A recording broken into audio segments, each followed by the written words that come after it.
እንዴት ናችሁ? ደህና ናችሁ? ሰላም ናችሁ አላችሁ ወይ? እኛ በጣም ደህና ነን። ፈጣሪ የተመሰገነው ፈጣሪን አይክፈው። እኛ በጣም ደህና ነን። እናንተ እንዴት ናችሁ? እስቲ ሙቀቱ እንዴት ነው? በእናታችሁ ሙቀቱ እንዴት ነው? ሙቀቱ ሙቀቱ አይወራም። ሙቀቱ አይወራም።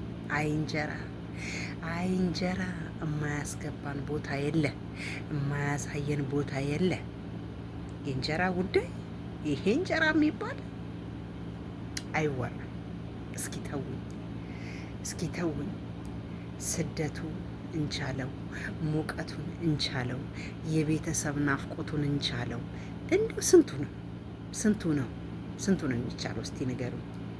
እንደው ምንም የሚቻል ነገር የለም። ፈጣሪ በቸርነቱ ብቻ እሱ ይሁንን የሚባለው፣ ሌላ የሚባል ነገር የለም። እንዴት ናችሁ ግን እናንተ? ለምን አንወያይም? ለምን አንነጋገርም? ደግሞ የሚገርመኝ ነገር እኔ ቪዲዮ ስታዩ ለምንድን ነው ጨረሳችሁ ማታዩት? ለምንድን ነው ጨረሳችሁ ማታዩት? ያመዋል። ካመመው መርፌ እናስወገዋለን። መድኃኒትም ያስፈልገው እንደሆነ ጣታችንን የሚያመን ወይስ ምናችንን የሚያመን? ምን ነው የሰው ቪዲዮ ስናይ አንዱን እያየን አንዱን ስንተው አንዱን ስናይ አንዱን ስንተው አያመንም አይደል? በጣም የሚገርመው ነገር እኔ እንደው ግርም ነው የሚለኝ። ለለውጥ እንነሳ፣ እንስራ፣ እባካችሁ እንስራ፣ እባካችሁ ውዶቼ። ምን ይመስላችኋል? ምንም አይለንም።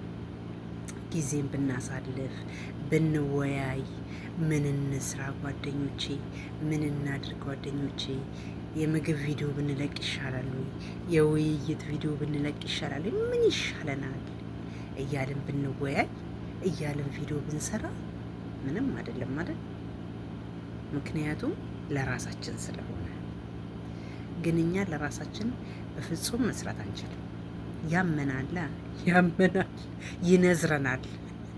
ይነዝረናል። እና እላችኋለሁ ማሮቼ፣ እንስራ።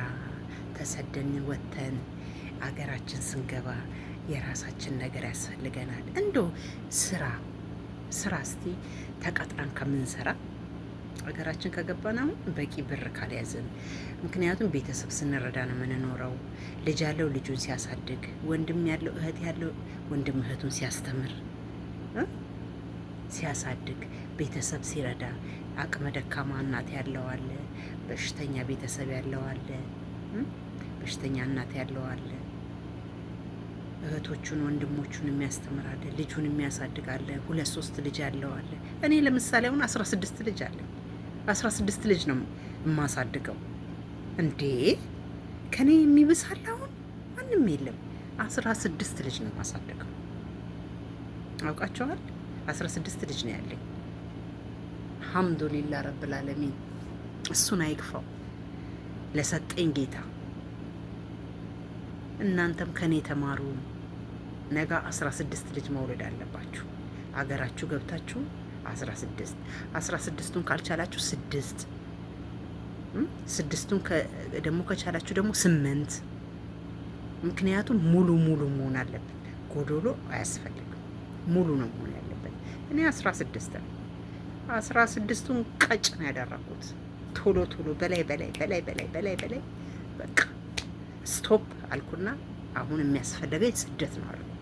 ለምን ስደት አልሄድም? ለምን ተሰድጄ በቃ እንደፈለግኩ ለምን አልሆንም? አሁን በቃ 17ኛ አያስፈልገኝም። አሁን የሚያስፈልገኝ ስደት ነው። የሚያስፈልገኝ ብር ነው። የሚያስፈልገኝ ለውጥ ነው። በቃ ለለውጥ ለምን አልነሳም ብዬ ራሴን አነሳሳም። ተሰደድኩ። መሰደድ ሳልፈልግ ተሰደድኩኝ።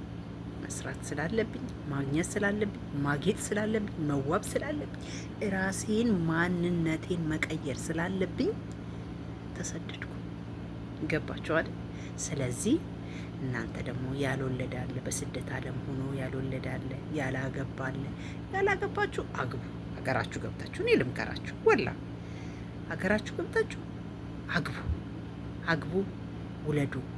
የምታገቡት ግድ መውለድ ስላለባችሁ አይደል? የሰው ልጅ አይኑን በአይኑ ማየት አለበት። ጊዜያችሁ ሳይሄድ በሰው ሀገር የቆያችሁ ልጆች እውነቴን ነው ልምከራችሁ፣ ቁም ነገር አግብታችሁ አገራችሁ ገብታችሁ አግቡ፣ ውለዱ። ግድ ነው። ምክንያቱም መልፋት መድከም ብቻ ትርጉም የለውም። መልፋት መድከም ከልጅ ጋር ሲሆን ደስ የሚለው። ወልዳችሁ ግን የተሰደዳችሁ በጣም ጥሩ፣ ይሄ ጥሩ ነው።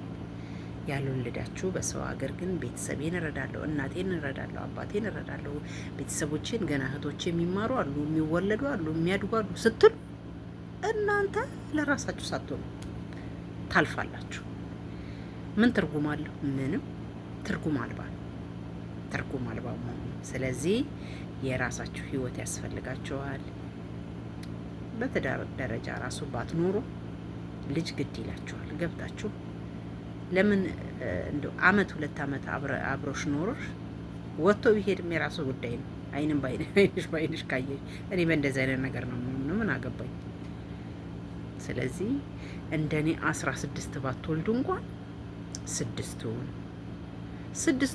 ካልቻላችሁ 4ቱ ከቻላችሁ 8ም ቢሆኑ የተመረጠ ነው። በቃ ይሄንን ነው የምመክራችሁ ውዶቼ። ወዳችኋለሁ፣ በጣም ወዳችኋለሁ። ጓደኞቼ ኑሩልኝ፣ ብዝት በሉልኝ። ደህና አደሩ። ባይ ባይ።